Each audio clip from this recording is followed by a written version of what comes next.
It's the Caves and Cliffs update.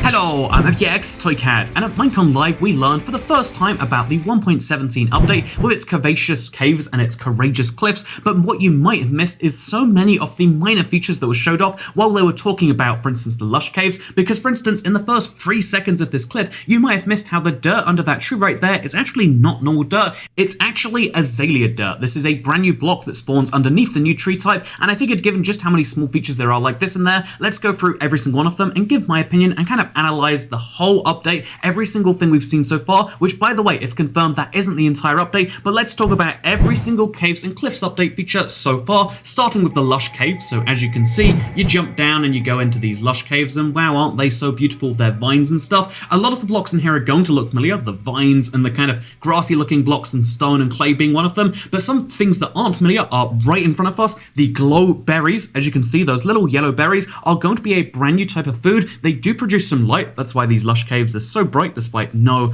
natural light sources being visible, and they're also going to be edible and give you some form of benefit, we assume. It could just be a terrible thing like a sweet berry, or maybe it's useful in some other stuff, we don't know for sure, but what we do know for sure is there is a brand new type of tree, and on the left over there you can see either a small version of that tree, or more realistically a sapling, although it would be the most detailed sapling we've seen in Minecraft yet, so we're going to have to see about that one, but just bear in mind there is a brand new tree type, and it looks incredible. I'm excited about these caves actually giving us different types of vegetation, because now it's not just going to be about the above ground biomes in terms of trying to find all the various things that you might want for your Minecraft world, but you actually might need to explore below the depths, and that is the exploration that Minecraft also needs, and this screenshot right here just encapsulates it so much in my opinion. But let's continue playing through the trailer, because you'll start to see some more things beyond the glowberries and the green grass all over the caves. But also look up ahead right here, this is a brand new plant on the ceiling. It drops spores. We don't know too much else of what it does right now. We haven't even learned if it's going to be a useful plant or if it's going to be something that's kind of hostile, because we just know that it's called the Spore Blossom, and it sends little particles or spores downwards when it opens up. And again, I would assume that because caves need some form of threat, that this might fall into that category, but we don't know with 100% certainty. Also, looking around this cave, you can see some mini plants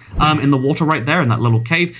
You can also see, looking around, that there are some more mini azalea trees, some more weird looking new vines, some more of those green blocks that seem to spawn everywhere. It looks like Optifine grass, but be assured that whenever we see updates, it's usually in vanilla. They don't use texture packs for these sorts of things for very obvious reasons in my opinion. But let's talk about one of the weirder features that kind of comes out of this, because the drip leaf plant is, that thing we saw in that water, and it's a very interesting block that is, pretty straightforward. It is a platforming block. It is intended for parkour players, so when you stand on it, it's entirely fine, but after a few seconds, it starts to drop. If you stand on it for a few too many seconds, just like right now, it will drop you off, but then once the platform disappears, it will regenerate and it will, come in again. This is super useful for making parkour where you have to make fast decisions, but without breaking the block entirely. That's kind of how it works right now.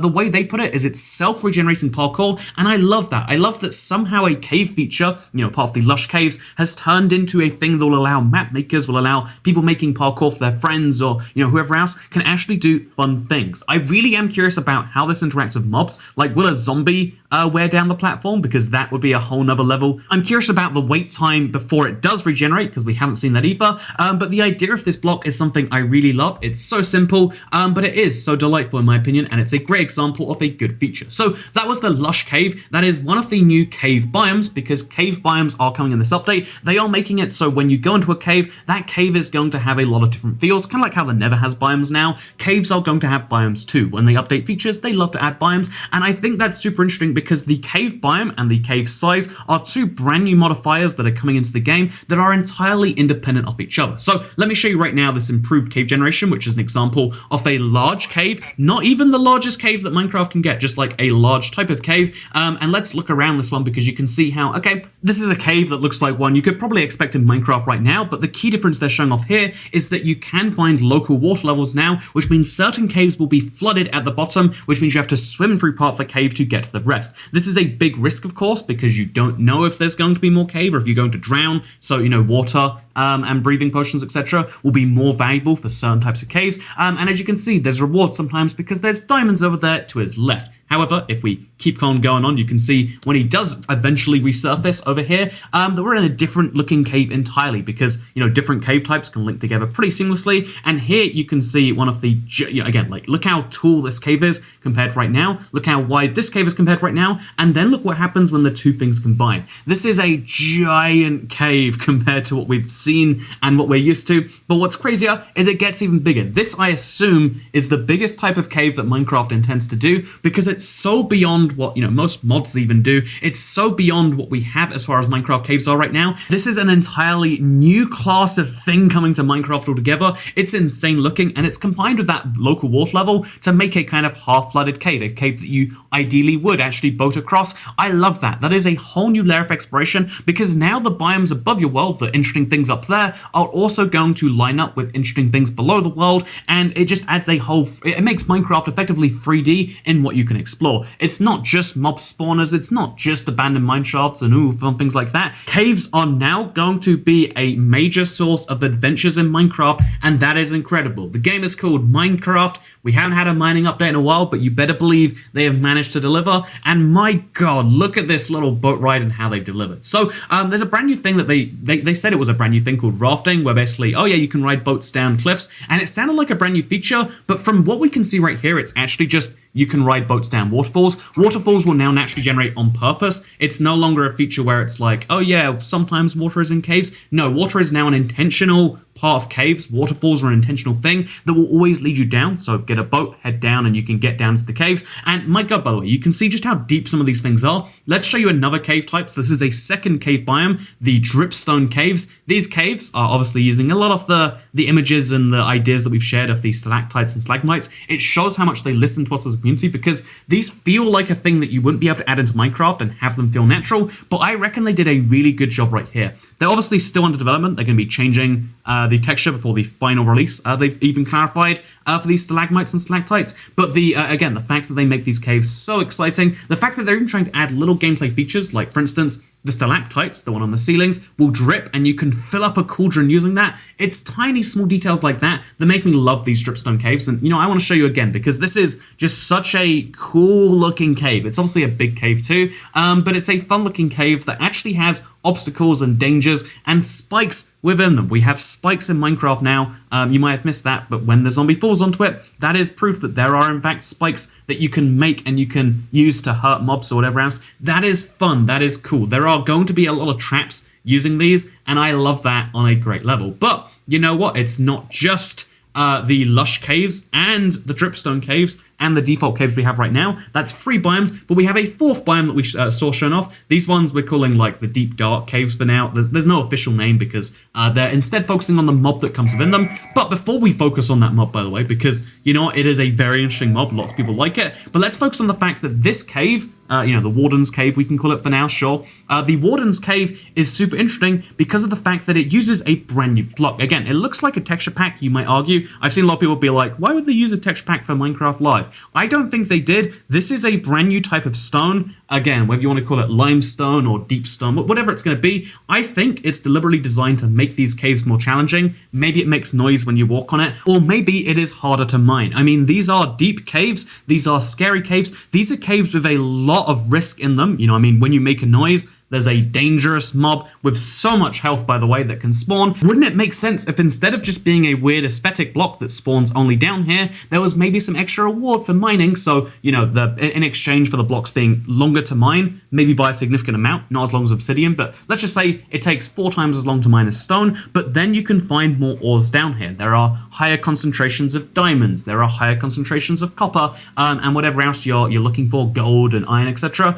What if that was the goal behind these caves? A way to have higher risk, higher reward mining, because right now, risk and reward in mining aren't really a thing, but my god, does the Warden add some, because if we play through this now, because you know what, the limestone, the deep stone, the whatever is super interesting, but you know what else is interesting? These blocks right here, these are the Skulk, blocks, or the Skulk shoots, the Skulk Sensors. It's a redstone thing that's coming up later. Just know that it fits into the theme of this cave because the watch is a thing and they detect kind of noise, vibrations, etc. It's a whole weird thing. Also look at how the light level can change in this cave, again making it even more terrifying. And speaking of light levels, something super bizarre that maybe you didn't notice is there's a kind of sea pickle that spawns above the ground and maybe is craftable now. You can see how these things over here clearly look like candles.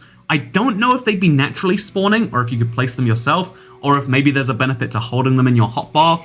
Again, all I know for sure is they seem to be atmospheric and they come in black and white because we've seen both colors around here. We can tell that there's something going on down here. And again, this whole trailer is designed to show off the warden, but all of the other features around it are what make me so fascinated. Like, you know what? If he dug into the wall here, why is there cobblestone on the ground? Is this only one deep, the limestone on the walls? You know what else is fascinating? The fact that snowballs have this like now use as making vibrations and as making noises to distract the warden away from you. Because he's a scary mob, right? He's a very, very terrifying mob. And you know what else is fascinating? The fact that he can immediately tell if you step foot in front of a Skulk sensor because their whole thing is detecting movement, and now he starts to attack the player. So based on the calculations right here, because I did decide to, just check it out and see like, okay, this is a warden. He's working his way through the cave and he gets hit by this bow 8 separate times. Not all of them are fully drawn back bows, but most of them are.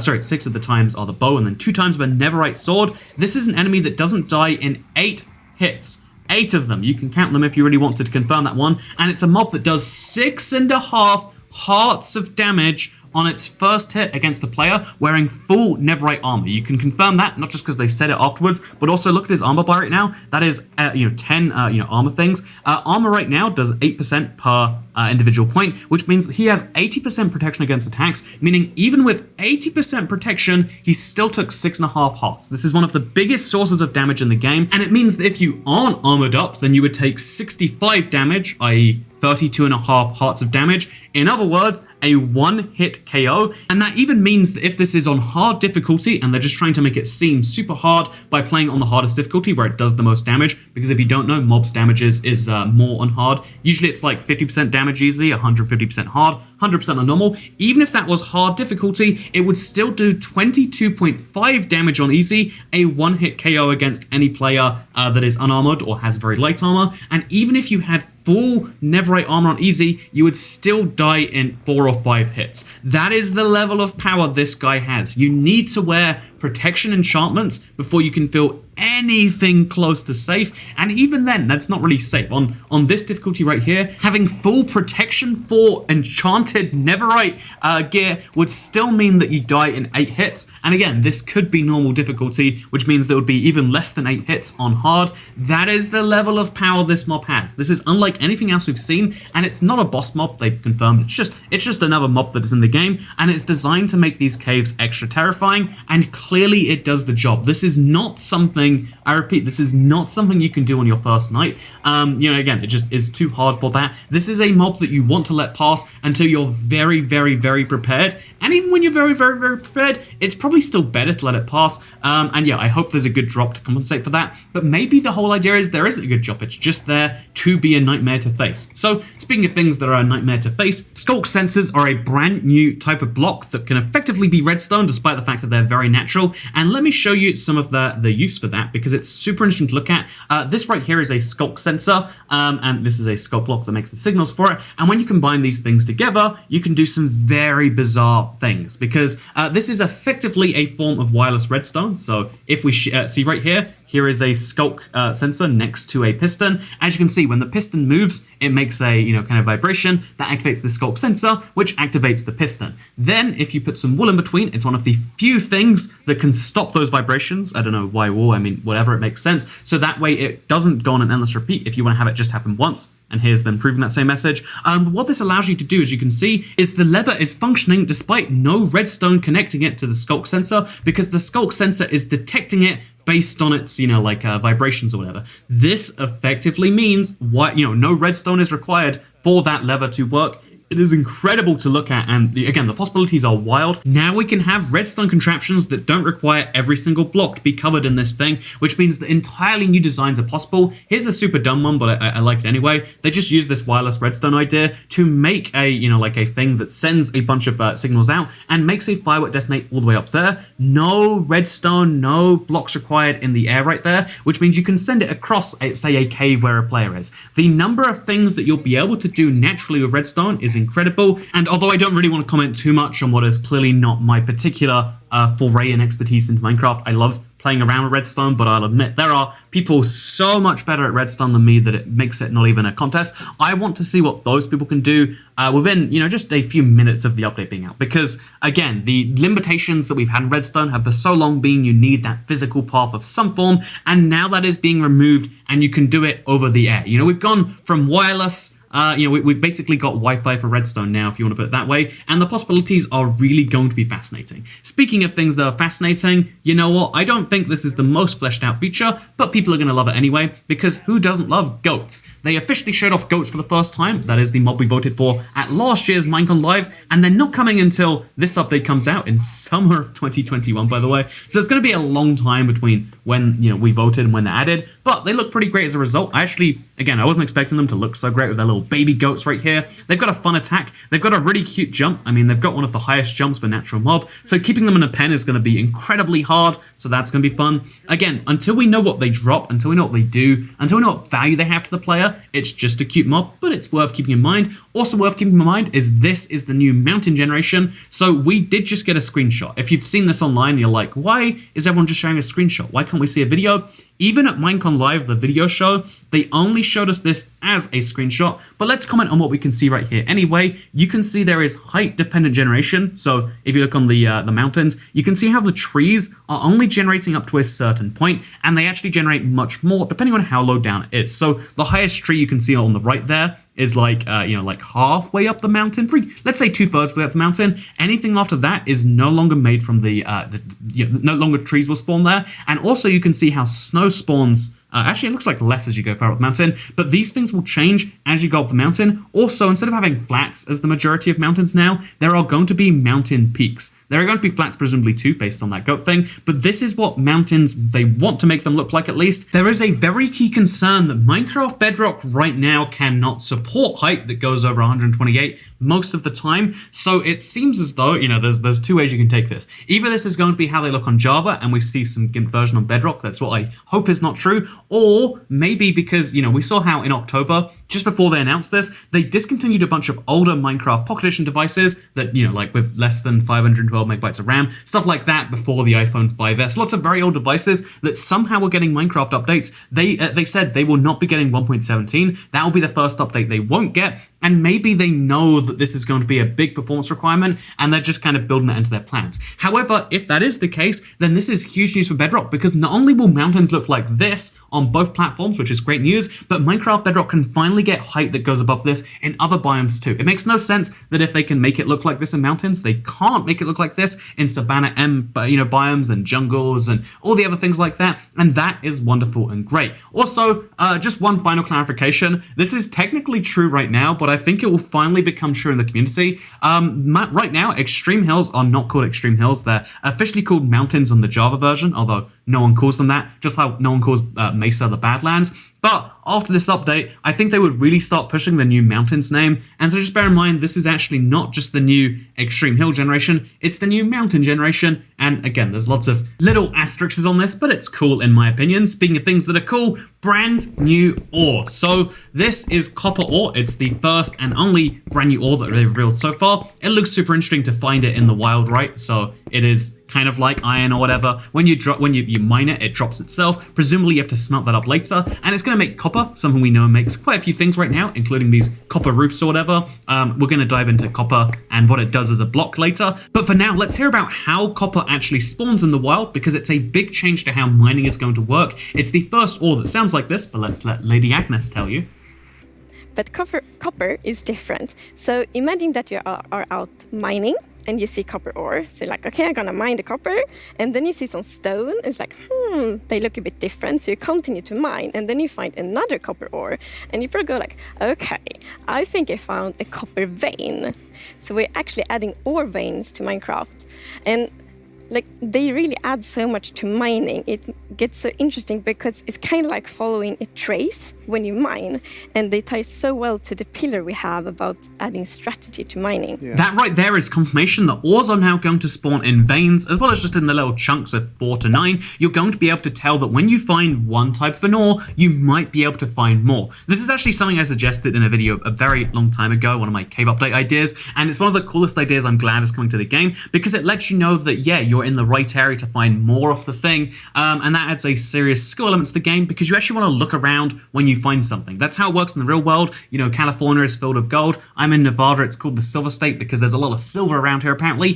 Things spawn in similar areas, and they've done that in one level by having a lot of gold in the mesa biome. They've done that in another level by having like diamonds spawn low down. But what if when you found one of something, you knew there was a chance of finding more? Also, key thing here, they said they wanted to add more strategy to mining, and although this is one way to do that, there's lots of other ways they totally could as well, and I'm looking forward to seeing any and all of those. Again, this is just the first glimpse. It's the hugest first glimpse we've ever seen. This is just the first glimpse of an update though, so there are more mechanics like that hopefully on their way. Anyway, now let's look at this copper time lapse, and let's use this as an opportunity to talk about the copper block, because copper right now, as we know, is going to be used for telescopes, diving into that later, but also it's going to be a very unique looking block. So the interesting thing about the block too is the fact that it's not just a block, it's a block that as you leave it will eventually turn to, you know, like, again, it kind of changes color.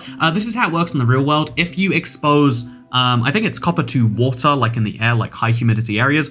Basically, copper will slowly fade to being a greeny color. The Statue of Liberty was actually orange once. I've said that too many times, but I think it's one of the coolest facts, like, that we don't really realize because it's so iconic. But anyway, the fact is that copper is a very unique looking block that will change. And on my first thought was, oh my god, that's gonna be so cool. If you have green copper in your world, you not only know that you mined a bunch of copper, but you know, it's presumably going to be 9 copper ore to the block or 4 copper ore to the block. It's going to be a lot to actually get blocks of this for your roof, for instance, but you know that you've waited like a long time. However, then I actually watched the copper time lapse, and you can see, if you want to count along with me, that the number of day-night cycles this takes is actually 17. Every day-night cycle in Minecraft is 20 minutes exactly when you're playing at normal speed, and that means that this actually takes 5 hours and 40 minutes, give or take, to have a pretty much 100% blue-green, fully aged copper, and that seems actually pretty short. Like, it sounded cool, like, over a really long time, as they said, it would slowly turn, and I'll admit, 5 hours, 40 minutes is a long time to most Minecraft players. That's several real-world days of logging out, then logging back on, but to me, part of me is like, that actually feels not so great, because you can actually see how after even the first night, some of it has already turned from the orange copper to the blue copper, so after, it means that you can never truly have a fully orange roof, and I don't actually like that as a mechanic. I think that your distance to water, maybe it should be like 100 blocks away, your distance to water and the rain, etc., those are the things that should determine if your copper ages like it does in the real world. So if you want to have bright orange, you can, but also if you want to have this blue color, you can deliberately try and age it in a way, and then it could take 5 hours, 40 minutes. I think just having it aged like that everywhere in your world would actually make the blue type of copper less desirable. It would make it a continual project to replace the blue copper with the orange one. And also another key question to me, again, this could be a cool mechanic, but if you mine that aged copper, the copper that's been out there for a while, will it turn back to orange, or will it always be blue? Because if it's always blue, that means there's a continual battle in your Minecraft world that any copper ore that you mine in your world and try to place out physically is going to slowly turn blue, and you're going to have to replace it, which is not fun in my opinion, especially if it is considered by most people that the green is worse than the orange, which in my opinion it definitely is. I want to have a bright orange roof. I don't want to have a blue roof, but I'll admit I'm a weird exception on that one. So the other thing we can do with copper that has been announced so far is you can make yourself some lightning rods. So lightning rods are super interesting. They use the same copper roof as an example here, because because if you place a lightning rod down, it allows you to be in control of one of Minecraft's natural events. That lightning rod that was placed down will now be the conduit for any lightning in the area. We don't know how big the area is. Again, this is something we have to wait till it actually comes out, but you can see how any lightning around is now going to strike the roof of this building rather than striking, say, the tree next to it and setting that on fire, rather than lighting any wall that you have or anything like that, which is really great in my opinion. Speaking of things that aren't great in my opinion, we have telescopes. Telescopes are really interesting because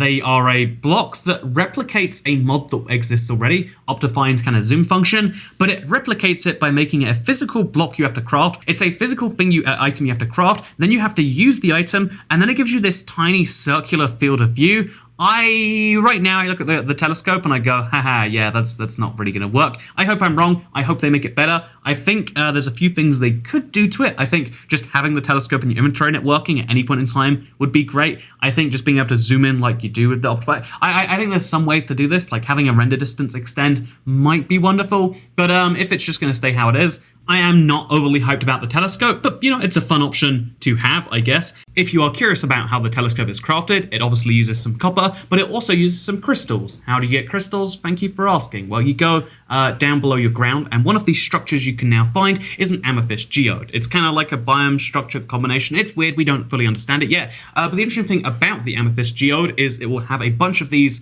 like amethyst blocks, and on top of those, these crystals will spawn. They will only spawn if it is both that block in that biome. You can't take them out of the biome, you can't spawn up blocks in there, and they spawn very, very slowly apparently, meaning crystals are going to be a rare item. What else they're going to be used for is a bit of a mystery, but it looks cool. It's another thing to find below the ground, and again, right now it's one of these like needs to be fleshed out more features, but it looks pretty strong so far. Next up here, we've got the bundles. So I briefly mentioned this in my archaeology video, and I feel like I did a bad job explaining it, and you know, maybe it's visually explained well enough, but a bundle is a way that you can store 64 of one item in one stack. You might say, wait a minute, so Cat, you can already do that, but you can store 64 of any combination of items, say 32 grass and 32 iron in one stack as well. You can store any number of 64 different items and they will take up the same amount of space in that bundle, and this is a really cool thing in my opinion, because when you're running around and you pick up junk, for instance, all the different colors of flowers, that is very annoying. When you're running around, you pick up lots of ender pearls or golden, you know, look at all the different things you can pick up. It's very annoying, and being able to combine them in one bundle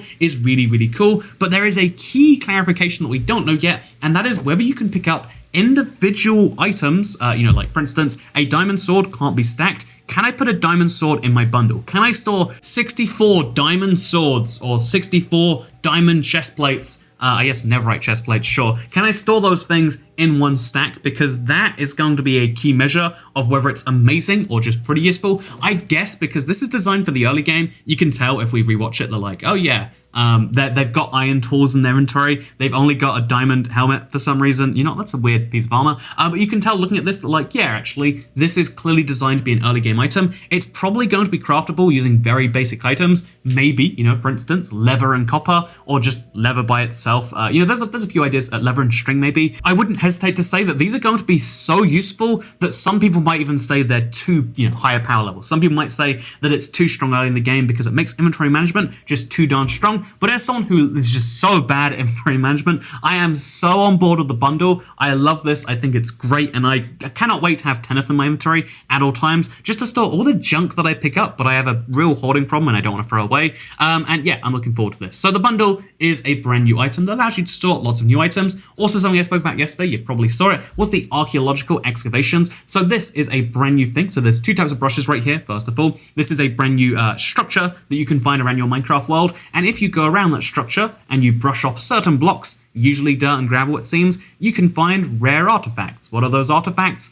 Half of the time, it seems like it's just useful items for Minecraft, so a bone or like a diamond block or an emerald block or something, and half the time it's going to be a rare exclusive dig site item. So this is a mechanic that is very early in development right now, so making, you know, too many comments about it's going to be hard to do in a way that will be useful to the end update. Although again, I think they're still probably taking feedback on this, so if you've got any ideas, feel free to throw it out there on the Feedback Minecraft site. But the interesting thing about the archaeology is you can find these rare unique items like ceramic shards. You can find rare unique items you know, that we have yet to see right now, and it's super cool in my opinion because it's kind of encouraging you to not only dig down and to fight monsters and to all this sort of stuff, but also, if you look around, you're going to find rare, unique items that will be really useful for you. There's going to be like a history, a preservation part of Minecraft, and I think as it stands right now, it's not overly exciting. I mean, we've been looking at someone just brushing some stuff off, and it's like, how did he even know where to do that? Why are there emerald blocks in there?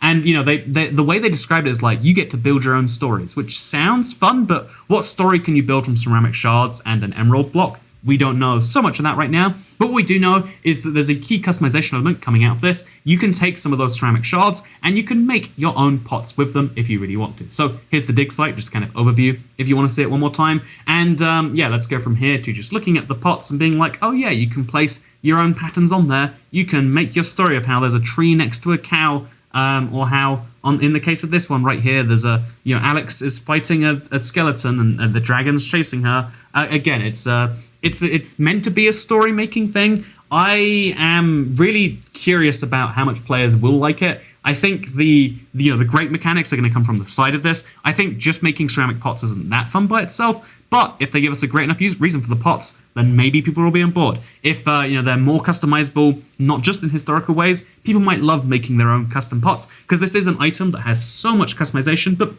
I digress. Finally, we have a couple of mobs that are going to be in the oceans. One is going to spawn in the Lush Caves. That's going to be an axolotl, but you can release it in the oceans, as you can see right here. Axolotls are a friendly mob. You pick them up in a bucket, and they come fight things with you. Not how axolotls work in real life, but it's so cute. I don't even mind in the slightest. And the second mob is there's going to be a glow squid. The glow squid is such an interesting thing. I think it was very clear that Minecraft wanted the isolager, and I love, even that doesn't matter, that some people are angry because like, oh, something dream stands, but I think it's so interesting that like they hinted many times they wanted us to vote for the isolager. They made it the only real compelling mob, but we still voted for a squid that literally glows. It's hilarious. I hope they actually try and make the squid good rather than like punishing us and being like, oh, yeah, shouldn't have done that now, should you? But we have one last thing I need to talk about. One thing that's kind of being unaddressed, and admittedly, it's been spoken about for years now. It came up at last year's Minecon Live. That's how old a feature this is. But one of the biggest changes that's happening to Minecraft, presumably alongside this, given we've got a whole year till it comes out, let's show you Jeb's comments rather than me putting words in his mouth. We currently have a problem that on the two different editions of the game, there are different combat mechanics or combat systems, and that's bad. Also, I want to make sure that it works both good in both player versus environment. That means adventuring and players versus player. And I want to make sure that it feels good playing both with mouse and keyboard. And when you're on a controller, you don't get tired by frequently pressing the trigger. And now to put the words in his mouth, he is working on a combat update that is good for both PvE and PvP, a combat update that is good for all the different devices, touch, controller, and mouse and keyboard, and that is a ongoing task that we still see snapshots of every now and then. I think it is a super hard question to answer about like how do you make combat in Minecraft great, and he's doing that alongside leading the team and like giving general guidelines on what to develop. It is a fascinating thing to see, and just know that Jeb is still working on Minecraft. He's just still hyper focused on this combat update, trying to make one that will be able to make every part of Minecraft happy, which is a big challenge when you think about it being the most sold game full time, and that I think is the big point to kind of wrap this whole thing up. There's been so many features we went through today. 3 types of cave biome, different cave sizes, a brand new ore, a brand new way of finding ores, 4 brand new mobs, if you want to count them individually, and you better believe we do. Goats,